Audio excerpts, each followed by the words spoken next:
Hello, everyone, and welcome to another BlackTree Healthcare Consulting webinar. We are delighted once again to have Chris Attaya from SHP join us for this webinar.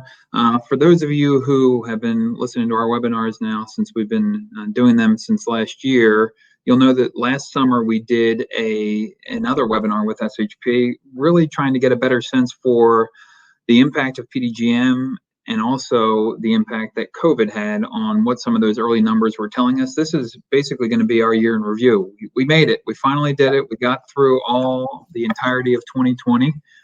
There might have been some doubts there for a while, but we finally made it through year one of Pdgm. We know that year one offered a lot of different challenges. We talked about COVID. So we wanted to take the opportunity here, and I think you'll be impressed with the data that Chris was able to pull together here and the different lenses that we are taking on some of the actual details within the numbers for that year one of Pdgm. So that's what we're going to be doing today is taking a deeper dive into those numbers. Some reminders from a housekeeping standpoint. We're going to be having polls coming up throughout the presentation. There'll be 3 polls, so please participate in those polls. Those polls will be published in the recap email that anyone that registered for the conference or the webinar rather will get tomorrow. In addition to that, QA, any questions that you have, feel free to either put them in the Q&A section within the app or within the chat section. Handouts, they're going to be available in that handout section, so you can get your copy of the handouts there, or again with the copy of the webinar today. We'll be sending that out tomorrow with a copy of the recording in addition to the handouts themselves. So without further ado, here is first the mugshots of Chris and I, me with more hair there, Chris with about the same amount of hair, but we'll get into the actual details here on the agenda. So as I mentioned, this is going to be a refresh of the June webinar that we did. And I think part of our message that we had there was it'll be interesting to see when the data starts to normalize. And we did start to see that in Q3 and into Q4. Some of the numbers you'll see might have gone a little differently than you expected. I know I can say personally some of the numbers definitely did, but here's how we're actually going to break it down. So we're going to look at the clinical components of Pdgm. Chris is going to take that section. I'm going to dive deep into the actual visit utilization pieces and also some of those LUPA benchmarks from the data from 2020. Chris is then going to go into the behavioral adjustments. And what we mean by the behavioral adjustments, we're going to take a look at, we know that Medicare has a behavioral adjustment that was built into our base rate for 2020 for year one. We had those 3 components. We're going to take a look specifically at those 3 components and what actual trends we saw with those behaviors, and take a deeper dive into other behaviors that also changed as we kind of look at what does the future hold. We know that Medicare is going to have this data as well. And while they didn't make any changes to anything within the structure or the case mix weights in 2021, we know that once they have that data, that's going to be setting the tone for any kind of future adjustments to the structure or the rates. So we wanted to take a lot of time. That's going to be a good chunk of time that we're going to spend on the behavior adjustment section.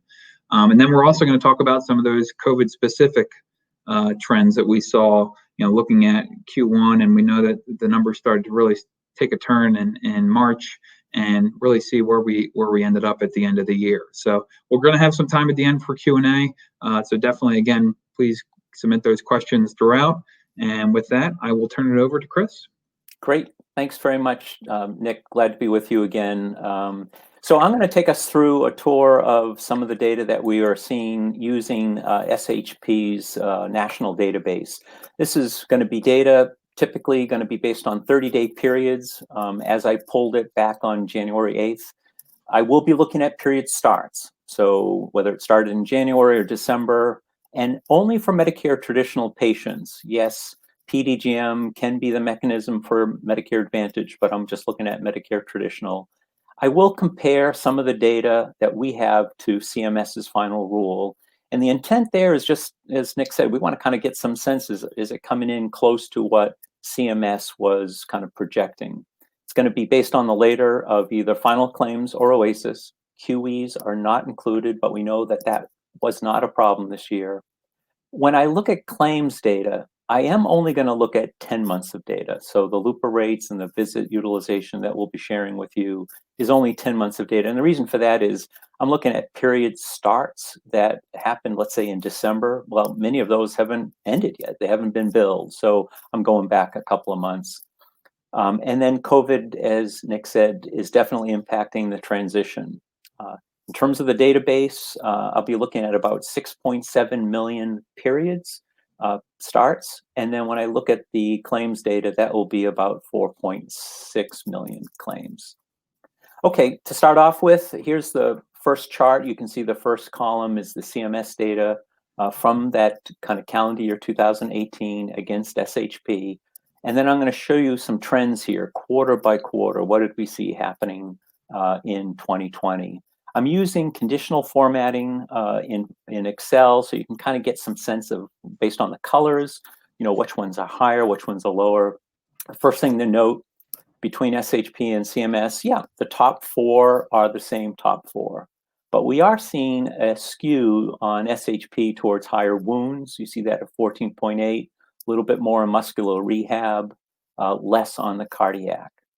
In terms of the quarter by quarter, the number that really jumps out to me probably is musculoskeletal rehab from quarter one, 19.7, to quarter two at 17. You can see that that was a reasonable drop, although it picked back up in Q3 and 4, and that has a lot to do with what was going on in the hospitals with COVID when they stopped a lot of the elective surgeries, a lot of those simpler hips and knees, that kind of a thing. When we start breaking out the components of Pdgm, what's going to jump out at you here, I think, is for both comorbidity and for functional impairment, look at those high categories. From CMS projection of the way they calculated their model, 8.1 to 14.7, that's up over almost 6.5 percentage points. With functional impairment, you know, CMS tried to get into that categorization by looking at thresholds that would give them a third in each grouping, about 33%. And you can see that with SHP, the number that's in that high functional impairment, that percent is much higher, over 12 percentage points higher in the SHP data. And, you know, on the year to date on either one of those two, you know, they're pretty flat, you know, maybe some change again, reflecting what was happening with some of the COVID, fewer inpatient referrals in Q2. So some of that's probably going on in the data. When we look at source and timing, you know, when Nick and I ran this last summer, we had a much higher percentage in institutional early. And although it's still high, it's been coming down because on the flip side, patients are staying on longer. So we're seeing a much higher percent of community late. Although with our data, we are still seeing somewhat of a bias because we're still seeing that kind of beginning of the year where there was a much higher proportion of institution and early. It's the quarter by quarter view that I think is kind of telling here. You see Q1, the institution early was 31.1, should have been the highest, and it was. Then it came down, but notice how it's creeping back up a little bit. And it came down quite a bit in Q2. So again, something that has to do with COVID in that way. So I wanted to kind of next just remind us where are we with case mix weights? And so this chart shows you for each clinical group. If you look at all periods, you can see the highest paying ones are in the wounds and neurostroke, kind of followed by surgical aftercare and endocrine. And the lowest paying ones, because of resource use, the way CMS designed the model, is in complex nursing and behavioral health. But notice what happens in period one, again, with conditional formatting. Hey, they're all pretty green. That's where most of the visits are occurring. That's where most of the supplies are occurring, let's say. And so we see an overall average of 1.346. But notice what happens when you get to period two, and this is probably something you're seeing regularly, is a big drop off for all those late community or even late institution. But the fact that they're late, you know that when we talked about this last summer, there's about a 0.4 reduction that occurs when they add that component of community late into it. And so it goes down from an average of 1.346 to about 0.89, right, or 0.9. And that's that point, mostly that 0.4 reduction that we're seeing. But notice that period 2, 3, 4, and 5, although there are differences by clinical group, they stay relatively even, which means that when you get to that late period, you're going to see about the same amount of revenue, no matter what period you're in, whether it's 2 or 5 or 6. And that's pretty important to understand when you think about budgeting and forecasting, because your mix of period 1 to, well, let's call it early, to all other periods is really going to be a big component as to what your overall case mix is going to be. Here, I just wanted to show you by quarter what was happening with case mix weights. Q1, clearly the highest. Again, this was part of that transition to Pdgm, where we had a much higher institutional early, a lot more early happening as a part of that transition. You can see the numbers going from a 1.11 in Q1 down to actually a pretty low level of Q2. But remember, that's when we started seeing fewer hospital referrals, and then back up a little bit for Q3 and Q4. And somewhere in there, we're probably seeing a run rate, which actually you can kind of see a little bit better in this graphic, where I'm really just trying to show you that correlation between the percent of early periods, which in this graph is the blue bars. So in January, clearly the highest at 67.2%, but notice where the case mix weight was, right? It's at 1.216. And then as the percent early cases, based on percent of all periods, they start to come down from February to a low point in April before starting to get to, I guess, a steady state, Nick, right? At 1.06.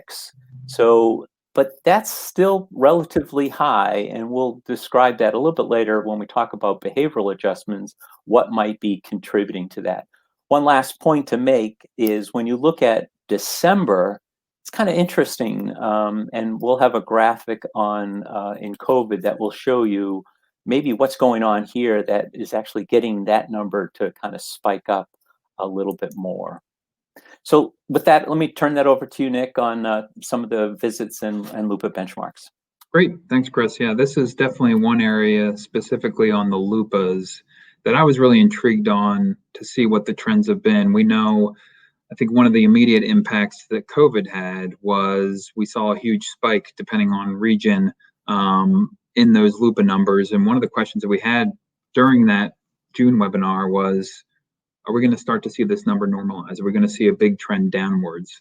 And so we're going to start there with the LUPA benchmarks here.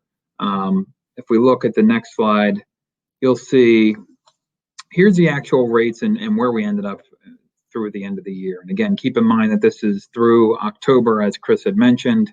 And you can see that overall number for LUPAs is around 8.9%. Now, if you all remember back to when all the information was being published by CMS about what the expected LUPA rates were going to be, and again, we'll take a deeper dive into this when we come into the behavior adjustments, but they were saying that we're expecting, based on that 2018 LDS data, a LUPA rate of around 7%. And then, on top of that, we're going to see another reduction because we're going to get much better at managing LUPAs. Well, the opposite happened. Now, again, some of that impact is going to be due to COVID, but you can still see the overall rate there of about 8.9%.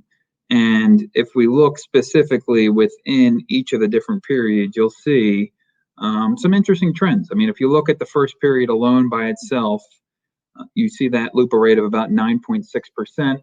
That jumps up significantly, pretty significantly in that second period up to 10.8%. But then we see that huge drop down, which is consistent with what we saw with the LDS data. We were expecting to see that drop down significantly for period 3, but that drops down more than half compared to period 2. So it drops all the way down to 5%.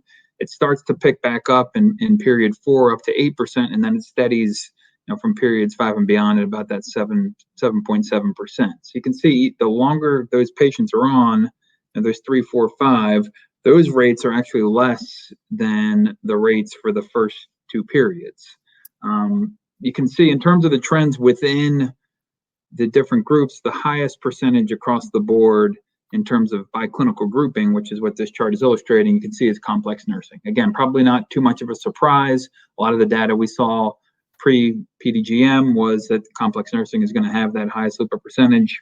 And across the board, but the one exception of period 2, which MMTA endocrine has the highest LUPA percentage at a little over 15%, but every other period, complex nursing is the leader in the pack, so to speak, of that high LUPA percentage.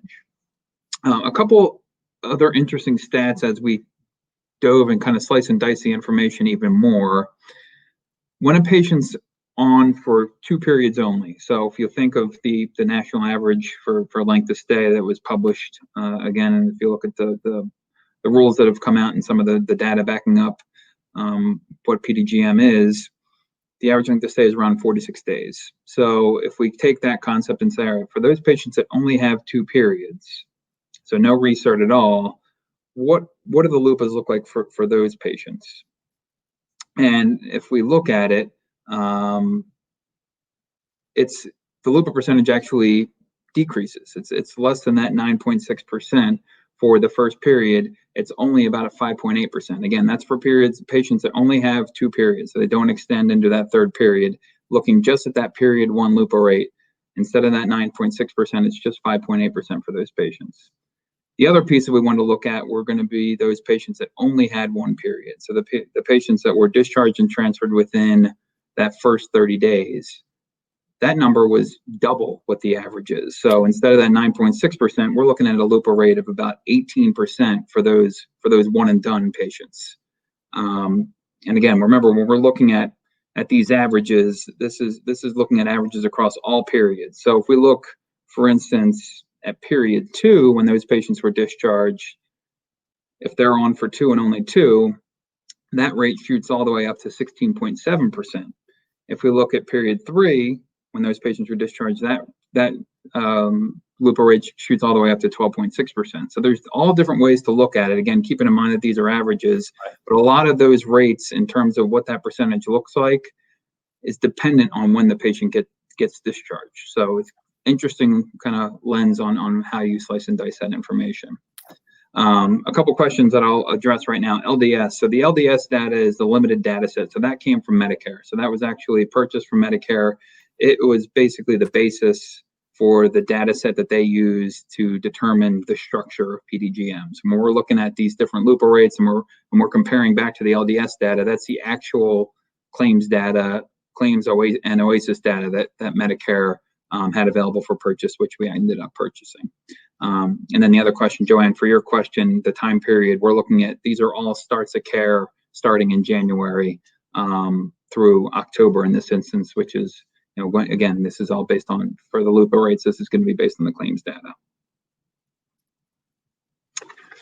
Next slide here. So another lens to look at is by HERG. So we wanted to show here's the volume by HERG in terms of that top 10. What are the top 10 highest LUPA percentages by each of these HERGs? And essentially, we're going to be looking at it more by each of the clinical groupings. And you can see the top section of this chart really illustrates what the percentage was for period 1 only.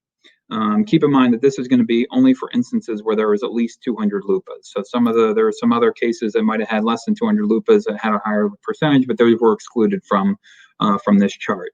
So if you look here, probably again to no surprise, the highest clinical groupings in terms of the percentage is your complex nursing, which again is probably not a surprise. But in terms of what you really want to look at if you're trying to get a better sense for where you have some opportunity to do a better job with LUPA management, you really want to look at the volume, right? If you look at the actual number of periods, you'll see the MS rehab and the neurostroke patients. You can see there almost 20,000 MS rehab patients and almost 14,000 neurostroke. So those would be the ones that you really want to focus in on. The higher ones, if you look at, again, some of those complex nursing patients, if you made a concerted effort to get that number down, it's probably not going to drive your overall LUPA percentage too much. But if you focus more of your effort on those MS rehab, those neurostroke patients where they're, again, as their higher volume, that's where you're going to be able to make more of an impact on what those LUPA rates are. So again, if we would recommend, taking a look at doing this analysis for your agency specifically, to look at these different groupings to really see where those LUPAs are coming from. Now, if we switch over to period 2, you'll see one thing that's pretty interesting is that all the complex nursing disappear. So they're none in terms of the highest percentages, the highest LUPA percentages in period 2. It's a mixture, and you can see some of the more common ones: the endocrine patients, the MMT endocrine patients, the surgical aftercare. Those are the ones that are showing more of a prevalence in terms of what those higher LUPA percentage clinical groupings are for that period too. So again, a different lens of what you want to look at. And I think if you're trying to really impact what your LUPA rate is, you really want to get down to this level of detail to determine where are you seeing the impact on that LUPA rate. If you'll remember, this slide is actually a repeat from our June presentation. So we wanted to really look to see what the trends were by quarter and by region. If you remember back in the June webinar, we said we want to include Washington State. We know that Seattle was really that first area that was majorly impacted in Washington, so we wanted to include that. At that time, we started to see some big spikes in the Northeast, so we wanted to include Jersey, New York, and Massachusetts. And this was right around, I think, the start of when we started to see high numbers starting to increase down in the South, in Texas and Florida specifically. So we wanted to expand this slide all the way out through 4 quarters, and again, look to see what is the impact of, did we see more of that normalization of the LUPA rates? Did they start to trend down after we initially thought that they would spike up? So what is this slide showing us here? Well, you'll see there the national rates here. Q1 was around 10%. It dropped down to 8.3% in Q2. And guess what? It actually went back up. So it went to 8.8% in Q3. And again, based on October only, it's about 8.9% in October. So for those of you, I am one of these people that expected to see the LUPA rates start to decline as we kind of got back to a quote unquote new normal. That really wasn't the case. We kind of stayed steady from that Q2 mark. A couple notes in here, you'll notice March 2020 had the highest national rate, about 12%. Probably not too big of a surprise. That's really when the pandemic really started to become a major national news impact, and we started to see patients getting discharged at high rates, and admissions really were slowing almost to a halt. And again, we got it under control pretty quickly. I was surprised, looking at as all the rest of the data was coming in from Q2. Keep in mind, by the time we were doing this presentation, a lot of that back in June, a lot of that claims data hadn't even been submitted. But I was impressed with how quickly that LUPA rate overall went down, from Q2 and beyond. But the other thing that is interesting to note here is just the fact that it really didn't change too much in terms of going from quarter to quarter beyond that second quarter. This next slide here is going to show a comparison of the clinical groups based on those LUPA thresholds. So again, as a reminder, there's 432 HERGs. Each one of those 432 HERGs has their own unique LUPA threshold. So this gives a breakdown for each of those thresholds from 2 to 6, and that's the span of visits, of what those percentages are. So a couple very interesting pieces here. You'll see the LUPA percentage actually increases as the threshold goes up. So if you look, the overall LUPA percentage, for instance, for HERGs with a threshold of 2 is 8%. Once that hits 3, now we're going up to 8.4%. The HERGs with a threshold of 4 up to 9.3%, 5 of 10.8%, and 6 of 11.3%. So across the board, as that LUPA threshold increases, the LUPA percentage from what we saw also increases as a result. So, I think one of the pieces to illustrate here is the higher the threshold, the higher the percentage, obviously, right? So I think one of the main takeaways that I would have from this slide is that I think it it definitely becomes more difficult to manage those LUPAs, and probably an area that we're still trying to wrap our arms around as an industry in terms of how are we best managing these patients and managing these LUPA thresholds. And it really, I think, illustrates the difficulty in doing that with these new varied thresholds. So again, another interesting takeaway and a different lens to look at there.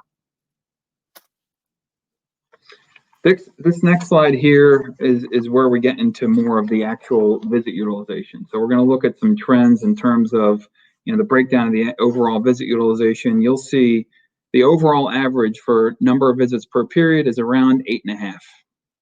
This slide here will give that illustration here by each of the clinical groupings. Keep in mind, this is for standard periods only. So it doesn't include your LUPAs, doesn't include PEPs or outliers. And you'll notice that the wound care patients are the clinical grouping that has the highest number of visits at 9.46. The clinical grouping the lowest is the complex nursing at 5.88, which coincidentally, as you remember from Chris's case mix slide, you know, the highest case mix was wound care, the lowest case mix was complex nursing. So I would say in general, CMS accomplished what they set out to do with Pdgm from that perspective. They're trying to better align the reimbursement with the actual cost. And if we look at what those costs were for the visits, the higher the visits, the higher the reimbursement. Conversely, the lower the visits, the lower the reimbursement, which is really, you know, the intention of what Pdgm is. A couple pieces as we look at all these, look at the data here, the overall number of therapy visits. So the number of therapy visits was around 4. We'll look a little bit deeper into therapy when we get into the behavior adjustments, but I think one of the myths as we headed into Pdgm was therapy utilization is dead. That is clearly not the case. We're still providing therapy at a high amount. You can see almost half the visits under Pdgm are still therapy visits. The highest nursing visits, conversely, would be those wound care patients. You can see up over 7 visits per period, and you can see again the trends throughout with that visit utilization. Now, the next kind of slice that we'll look at here is the breakout by the payment type and the clinical group. So this really shows, all right, let's add in the LUPAs, we'll add in the PEPs, and we'll add in the outliers. You can see if you add in those other clinical adjustment types, the actual overall average goes up really as a result of the outliers. So the outliers make up about 5% of the total periods. And you can see the utilization is almost 3 times the amount of your standard. So instead of that 8.5 visits per period, we're talking about 24 visits per period, with the high end being those endocrine patients, which average about 39 visits per outlier. So we know that those cases you're going to be losing money on. And you can see also the other breakdown. PEPs really make up a small percentage of the overall percentage of periods at just 0.1%. And you can see the visit utilization there is slightly lower, about 7 visits per period compared to that 8.51. The next that we wanted to look at here is a breakout by the period sequence. So we're looking at the breakout of, all right, what's the visit utilization? What are the trends from periods 1 all the way to 5?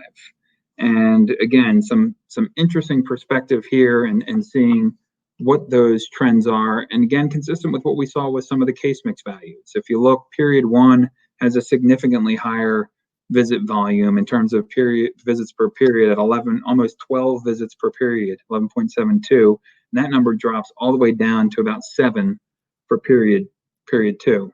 Now we start to see it swing back up in period 3 up to around 8, and it goes back down to about 7 for period 4, and then spikes back up to around 8 for periods 5 and beyond, which, you know, those certification periods is when we start to see kind of that same pattern throughout.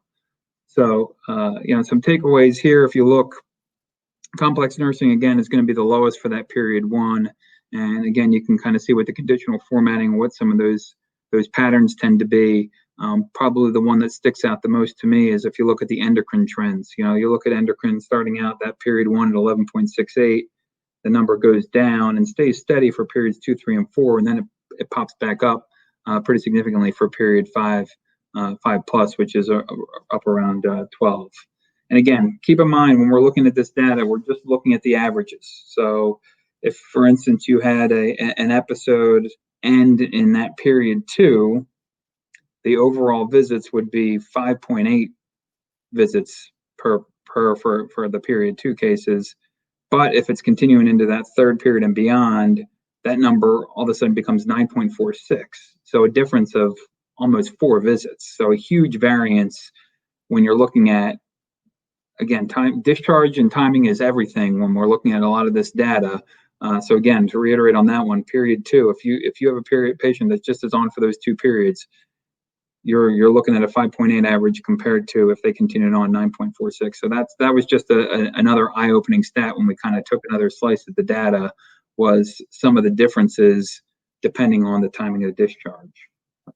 Another thing to keep in mind here is the visits will be lower or higher, but the revenue is not going to be that much different for the overall average. If you look at, for instance, let's just look at period 2, where we're saying that case mix value is 0.891. In that same example that I gave you, if you had a patient that could discharge in period 2, your case mix value is about 0.871. If you're carrying into period 3, the case mix value for the period 2 is actually 0.971. Now we know, again, based on the visit differences, I just told you that 5.8 versus 9.46, it's a difference of about 11.5% case mix, but it's a 63% difference in the visits. So you're looking at a much less profitable period 2 if you're discharging, if that patient's continuing on into period 3 compared to if they're getting discharged in period 2. So again, the overall difference in period 1 to 2 is about 37.5%. So again, a huge number there. So with that, did you want to do a poll? You want to do a poll, Nick? Let's do a poll. Yeah. Let's do a poll. So the first question for you: what has your biggest challenge? What is your currently your biggest challenge with Pdgm? So we'll start the poll. The 3 that we came up with were LUPA management, visit utilization, and coding and OASIS accuracy. I think this is a good moment to kind of look to see what we think from the poll here. I voted, Nick, if you don't mind. Oh, thanks. You're welcome. All right, we're starting to see lots of votes coming in here. Looks like visit utilization is taking the lead, but for the next, we'll kind of talk through the results here at the end of the presentation. We're going to go into the behavior adjustments. Chris is going to basically be the navigator on these slides. I'm going to add some color commentary, so I'm not interrupting Chris. This is a planned interruption that we discussed ahead of time. So, well, you're smarter. You're smarter than me too, so that's okay. Yeah. So on the behavioral adjustments, what we wanted to do is revisit what CMS was expecting as a part of the payment adjustments that they needed to make to get to budget neutrality. And originally it was going to be about 8.4%, right? And then they said, well, wait a second. Agencies, it's going to take them a year to kind of make some of these changes. So we're going to go into the payment adjustment at about half that rate. So it turned out to be a 4.36% adjustment to our payments, assuming that agencies would have behaviors which would get them back to what we would consider budget neutrality. So I'm going to go through those 3 and then pick out a couple of others that I think might be interesting to track and monitor as we go on. In terms of the LUPA threshold, we already heard from Nick that the latest data says we're at about 8.9%. But as we tried to think through, well, what's the dollar impact of what CMS was implying? And initially, if I took the whole behavioral adjustment initially, that would be less than a 5% LUPA rate to translate to the kind of the percentage impact. And since it was half that amount, it's about 6%. So clearly, we already noted that this is the opposite of what CMS predicted. So the key now is really to translate the dollar impact associated with this as we apply it to the other 2 components that CMS identified. And in the end, this is just trying to give you some sense as to what we're seeing. In the end, CMS is going to look at the data from 2019 based on the PPS payment, and they're going to say, if we kept the same PPS payment under today's model, what would we have paid in 2020? Or vice versa, it could be, what did we pay in 2019 based on Pdgm? So they need to get an apples to apples view. So I'm just giving you some sense as to just what the data is showing at this point. When I look at clinical coding, I've already noted that there are some factors associated with the fact that we see a higher percent in our SHP data kind of compared to what CMS said. So using some of the data that CMS provide us in terms of the kind of the weight factors that go into the different clinical components, and based on the percent of SHP versus CMS, we can kind of, calculate out that there's likely about a 1.66% observed rate in the changes from what we see in SHP versus what CMS was predicting. So this is half of the adjustment CMS was expecting, because they were expecting about 3.2% as we see it at this point. Yeah, I think part of what we theorized for some of the CMS assumptions here was, with the shift that they made in terms of providing more reimbursement to those higher cost patients, that we would also see a subsequent shift in agencies more willing to take on those patients. Like, for instance, wound care is a perfect example. We see a percentage of wound care patients increasing almost 25%. I think a lot of agencies who might have hesitated in the past to take on those wound care patients, knowing that they were high cost and you weren't getting the high reimbursement to go along with it, they probably were more likely to take those patients on. But as you can see from the numbers, it definitely wasn't as high a percentage as it turned out to be. Yeah, definitely not as dramatic. The third behavior adjustment CMS noted was what was going to happen with comorbidity adjustments. And as we already noted, there was a significant increase in the high level of comorbidity. So in the same kind of way, I took the factors associated with the case mix weights, and if you want to remind yourself what those look like, go back to the previous presentation Nick and I did. You can actually see the numbers that they assigned for none, low, and high.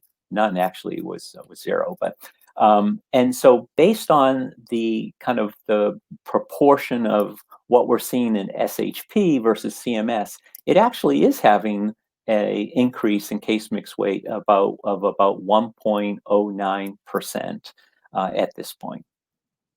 Yeah, and this was probably the least surprising, I think, of any of the changes. If you think about the fact that in the pre-PDGM world, number one, you were only allowed to put 6 diagnosis codes on that claim. Now you put up to 25 diagnosis codes, and the fact that it was not really having an impact on what your case mix was in the pre-PDGM world, now there's that much more increase in terms of why we need to have that accurate coding.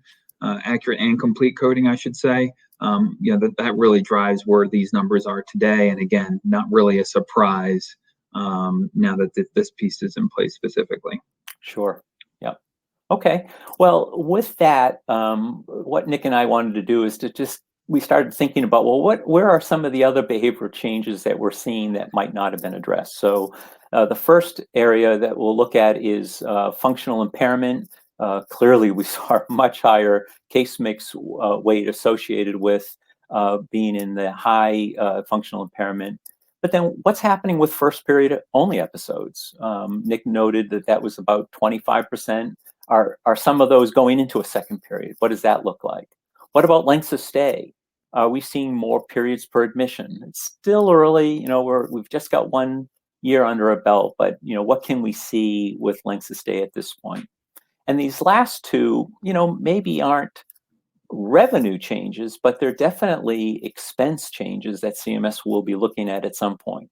Fewer visits per period. And if you have fewer visits with the same kind of revenue, then does that kind of increase the overall profitability? So we're going to go through a couple slides to take a look at each one of those. In terms of functional impairment, what I just wanted to note here is if you look at the average point values for functional impairment. Again, remember each one of the M items has points that get you into from low to medium to high. The average actually increased about 11.6% from what CMS had as a base year of 45.9 to what we're seeing in our data at 51.2. And what's interesting here is you can look on the right-hand box over there. You can see, the biggest increase was actually with risk of hospitalization, up over 56%.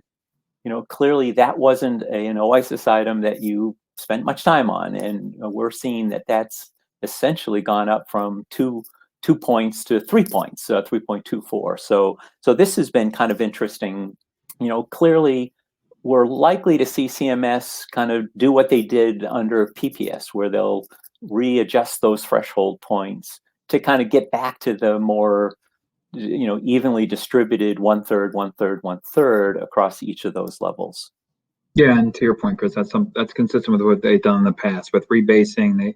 They adjust the case mix values for the HIPS codes, but they also will make adjustments to here's the point values. Either here's the number of points you get for each of those OASIS answers, or here's the point values required to get to each of those different levels. Right. So I would say this is probably the number one area we're expecting to see some kind of change take place going into 2022 once they actually look at the data. Yeah. Interesting, as Chris noted, huge increase for risk of hospitalization, which, if you recall, wasn't one of the functional scores that were functional questions, rather, that were impacting what your case mix was. So there was 2 additional questions, the risk for hospitalization and also grooming. So risk for hospitalization had the huge jump, but I thought it was interesting that grooming only had a 9.9% increase, which is actually lower than a lot of the other different functional questions. So I just found that interesting. Yeah, I love this slide. I think the data for this slide is fantastic. I think that it's an area that probably not a lot of agencies are looking at, kind of the breakdown of points for each of those different functional questions. But if it isn't an area you're looking at, it's definitely something we recommend looking at going forward. And if you think that there's some opportunity to improve your functional scores, you should really be able to use data like this to really point where that education should be. If you're noticing, compared to national averages, my ability to dress upper and lower body scores are lower than what that average is, well, maybe that's an indication that, again, you can use that to provide more education to your field staff to how to answer those specific questions. Great, thanks, Nick. And so in order to calculate the functional impairment, in this analysis, I actually have to show you the changes in both clinical groups and functional impairment. So I've actually combined the two, just the way the factors work out. But then I'm backing out what we already saw in an earlier slide of the clinical groupings coding changes of that 1.66, which is actually bringing the overall increase to about 6.64%. So clearly, this is where I think we're seeing the biggest impacts to case mix weights, and likely the greatest behavioral change. Absolutely, and as Chris mentioned before, the anticipation was that it was going to be about a third split. And the analysis that we did for those case mix values and looking really at what's the difference in reimbursement between low and medium, and high, we thought it was about a $260 jump from low to medium and another $190 jump from medium to high. If you're just looking at the average values of those case mixes for each of those different functional impairment levels. So, that's about a $450 difference between low and high, which, if you look at the difference there, it's essentially it's a 10% shift of patients that are going from low to high if you look at the percentage breakdowns. Yep. So 10% of those patients are seeing a $450 increase in the case mix, just specifically attributed to the functional scoring. Yeah, great, thanks. Nick, length of stay is another area that there could be behavioral changes. While agencies have been providing higher payment episodes in the past, right, in terms of the PPS model, there could be shifts that we're seeing in first periods only becoming 2 periods. And so what I wanted to do in this table is just kind of show you based on starts of care in 2020 only. So I'm not bringing forward any of the periods that were from starts of care that happened in 2019. And looking at those first periods only, you can see the total for 11 months is 910,000 versus any first period of about just under 2.5 million periods, which gives us a ratio of about 36.5%. So this is a little bit higher than I think what we were expecting. And I'm only showing 11 months because, to be honest with you, if the period came in December, I don't know if it's a first period only until it gets discharged. So I chose 11 months just to shore up the data here. And the other kind of metric I wanted to share is for the same starts of care in 2020, what are we seeing for periods per admission at this point? And you can see overall the periods are coming in at about just over 2. Now that number will continue to grow if you're kind of looking at calendar year 2020 starts and start bringing in those periods that are going into 2021 for sure. But again, this is just another area for us to take a look at. Yeah, and one of the pieces here, we definitely wanted to focus in on those first period onlys. I mean, if we all know that the case mix values are significantly higher for those first periods, so we know that this is probably an area that Medicare is going to be looking at. And if you recall some of the early published numbers from when HHGM was constructed, so the precursor, the artist, which is Pdgm is the artist formerly known as HHGM. So this is the early iteration of Pdgm. The numbers they published was that 25% of all periods ended within 30 days. So started and ended within 30 days. This is again 2016 data. So keep in mind this is 5-year-old data at this point. But it's pretty interesting to see that these numbers again proving out to be 36.5%. So what does that tell us? Did we change as an industry?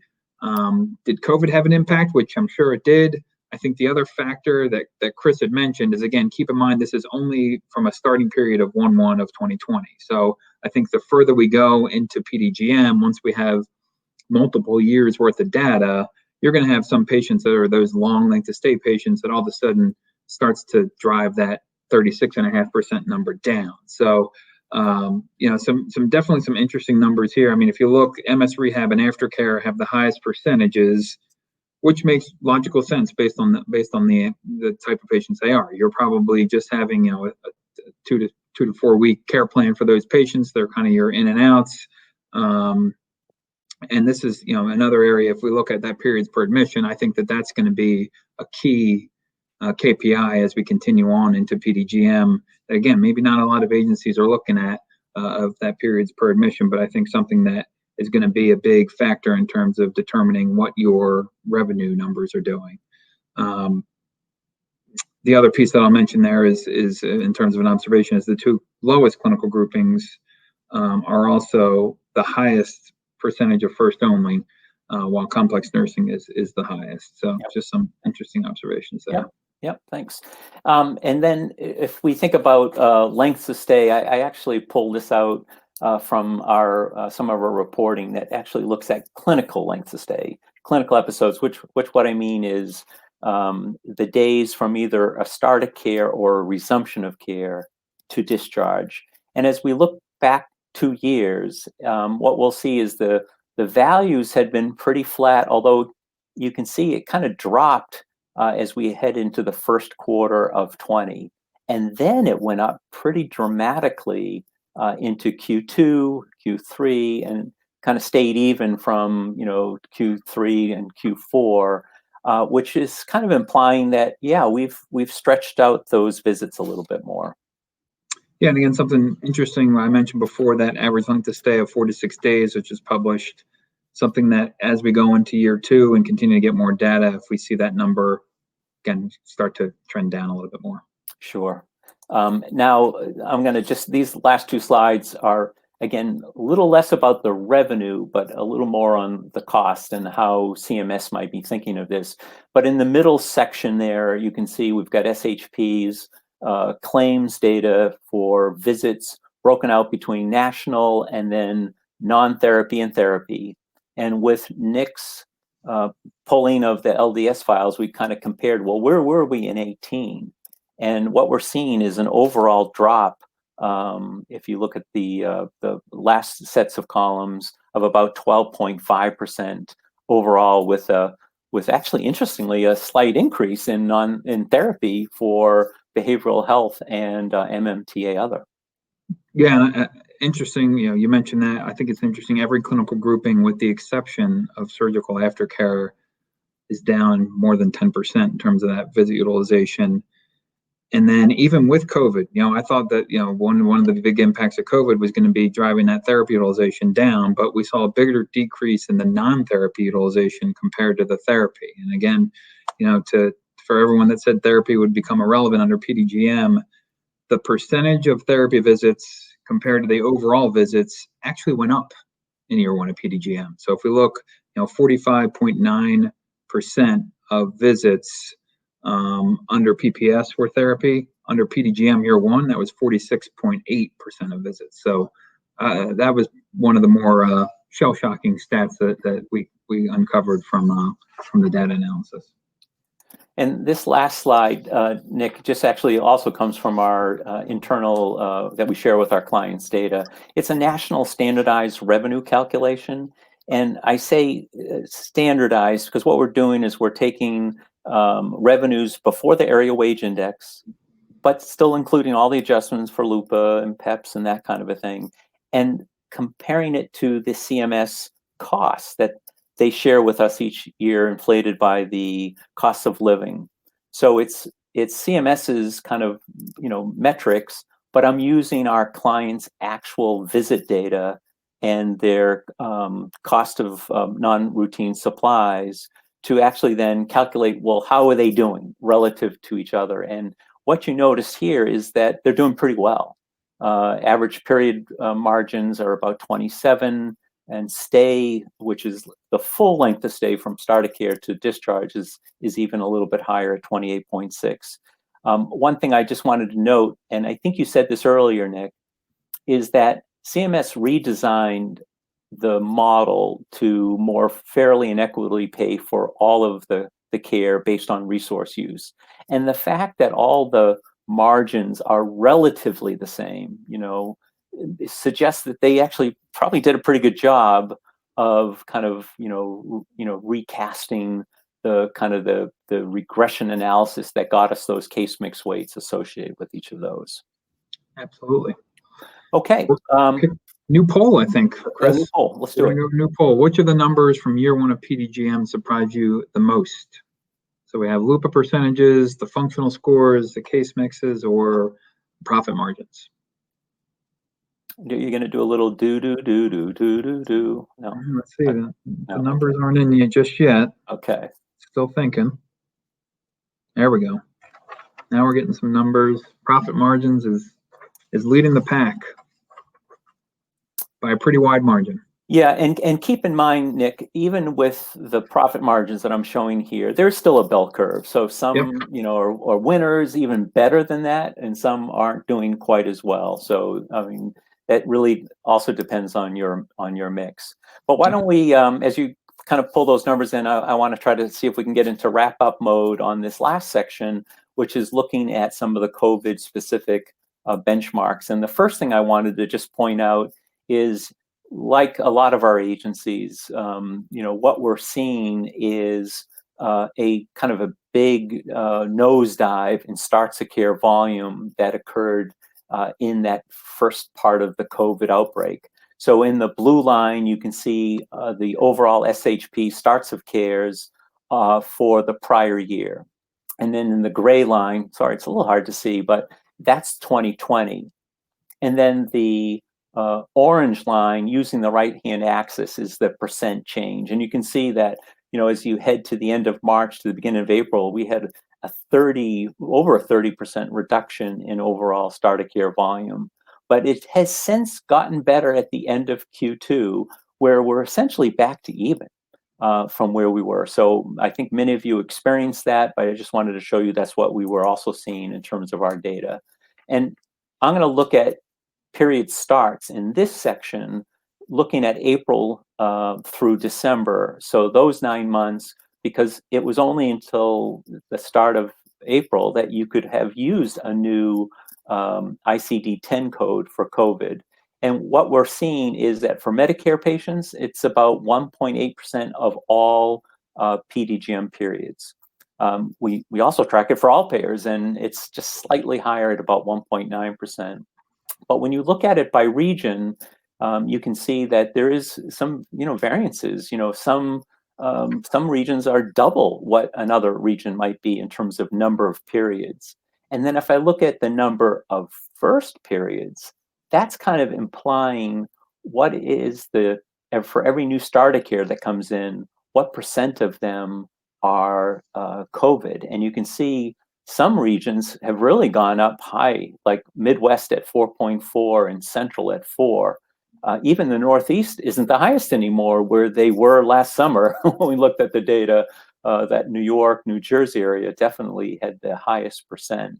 And you can kind of see that in this next chart, the fact that COVID is really this of first periods, the percent of starts of care with it is really going up as we head towards the end of the year. November and December, skyrocketing. Now it has a little bit to do with there's fewer episodes, or I should say starts of care in November and December because of the holidays, but the absolute number of COVID patients increased from October to November to December. So sure, the percentage is going to increase just by virtue of that. When we look at some of the components, these are COVID patients on the right-hand column versus overall for SHP for that same 9-month period. Fewer comorbidity adjustments on the high category side compared to all patients. And for functional impairment, actually a little higher. It's 5 percentage points essentially higher on COVID patients versus what we're seeing for SHP during that period. And clearly a kind of a different mix, almost opposite mix on the early late calculation, a much higher percent of early, because they're coming in. There's a lot more of them coming in, so many of them are early, many of them are institution, which you can kind of see in this data. And then I just wanted to share this a little bit about what's happened in terms of that source and timing trend.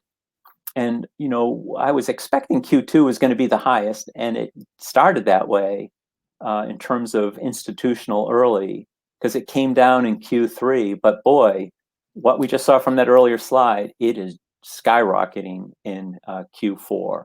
When I break it out by month, I did note that April had the highest institutional early at 78.1%, with the second highest, unfortunately, just right behind us, which was in December of 20. And then the highest community late in this time period was in June. So I'm kind of wrapping up here with the COVID slides, kind of looking at the clock too. And we see that there are differences in some of the claims data that we're seeing for COVID, where COVID-19 was the primary diagnosis versus all primary diagnosis, a higher LUPA rate, but a higher revenue per period, even though it has a higher LUPA rate. So that revenue per period includes LUPAs, but so what's going on there? Well, look at the case mix weight. Because many more of them are early, many more of them are institutional, you have a higher case mix weight. So that's contributing to the fact that revenue is up about 4.2%. Visits are slightly down compared to overall, and the outlier rate is also lower at about 3.7% for the 9 months. Actually 7 months, let me make sure I got that right, compared to all primary diagnosis. So that was a little bit of a rush. I wanted to make sure I could at least get through and share that with you. And one more poll, or do you want to go into Q&A? Absolutely. We want to know, so that kind of leads to the question, how did COVID impact your first year of Pdgm? So the 3 choices: census admissions down initially, but back currently to pre-COVID numbers. Number 2, still feeling the effects and haven't returned to pre-COVID numbers. Or number 3, census right now is at an all-time high. So while we go through there, Chris, a couple questions I wanted to ask. Yep. One's going to be actually a 3-part question specific to the margins. I had a question, did those margin numbers include LUPAs? Number two, how do you define what the margin is? Is it direct or gross margin? And then also, how do those numbers compare to the pre-Pdgm, the PPS margin numbers? Yeah, thanks, Nick. Those margins include LUPAs, so it includes any adjustment that occurred at your particular agency, and it is actually net margin. So CMS provides through their cost reporting, and usually in one of the rules, they'll show you what the actual cost is for each of the disciplines. So I'm using that inflated into today's terms, today's dollars as a part of that. So what I can see is the profitability is high. I didn't actually calculate it the same way under my old PPS reporting. So I don't have a good benchmark other than to note that, NOC, shares data. We see things through MedPAC that have shown, I think most recent data was probably around 18% profit. On Medicare patients. Now, remember, we got sequestration back for most of the year, so there's a 2% add-on for that. So keep that in mind as you look at that. There's another question. It is Medicare only in terms of those margin numbers. That's correct, Medicare only. Boy, wouldn't it be great if it wasn't? Yeah. Great. Well, I think that that takes us here to the end. If there's a couple questions, feel free to reach out to Chris and I directly if you have any additional questions beyond that. In terms of the poll winners, biggest challenge currently with Pdgm, visit utilization at 45% was the winner there. Which number surprised you the most? The profit margins was the winner there, 46%. And how did COVID impact your first year of operations? The leader was census, down initially, but back to pre-COVID numbers at 47%. So some interesting stats there. So once again, Chris, always a pleasure to have you. Your insight and your data is always a breath of fresh air, and definitely, you do a good job making me look good. So I appreciate you participating, and thanks to everyone who signed on today. And with that, we will sign off for now. Great. Thanks, everybody. Take care.